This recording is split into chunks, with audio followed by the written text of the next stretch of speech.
Among the ceremonies marking 10 years after 9/11 next month will be the opening of a memorial to United Flight 93 in Shanksville, Pennsylvania. It's a tribute to the passengers and crew who fought back. Reid reports. 10 years after 9/11, the 40 passengers and crew on United Flight 93 who perished in this field have taken their place in history. We can't afford to forget not only the individuals, but their collective actions on that day.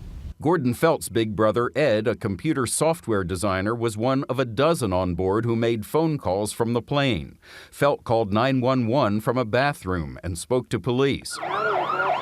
Armed with information from calls about hijacked planes crashing into the World Trade Center and the Pentagon, the passengers and crew voted to storm the cockpit.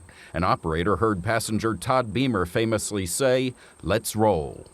While our loved ones lost their lives, we feel they won the battle. In that, 20 minutes down the road, if that plane had gotten through to Washington, it could have been driven right into the Capitol building. The focal point of this site is the spot where 4 al-Qaeda hijackers fighting off a rebellion crashed the Boeing 757 jet, which had been en route from Newark, New Jersey to San Francisco. Right where that boulder is. Where that boulder is at, that's where the plane went into the ground. A 17-ton boulder of local sandstone marks the spot. National Park Service Superintendent Keith Newland took us on the path that will allow visitors to see the impact zone from a short distance. That rock represents the final struggle. It represents a victory. California architect Paul Murdoch won the competition to design the Flight 93 memorial. There's a serenity to this place, which has to do with its kind of open, rolling hills quality. Using all 2,200 acres, a space twice as large as Manhattan's Central Park. Eventually, there will be a 93-foot tower with wind chimes visible from the road approaching the site. A white marble wall inscribed with the victims' names stands along the flight path.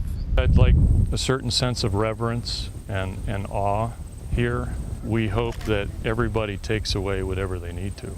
Nearly 1,000 people a day visit this site, and a large percentage of them are families, parents teaching their children the lessons of Flight 93.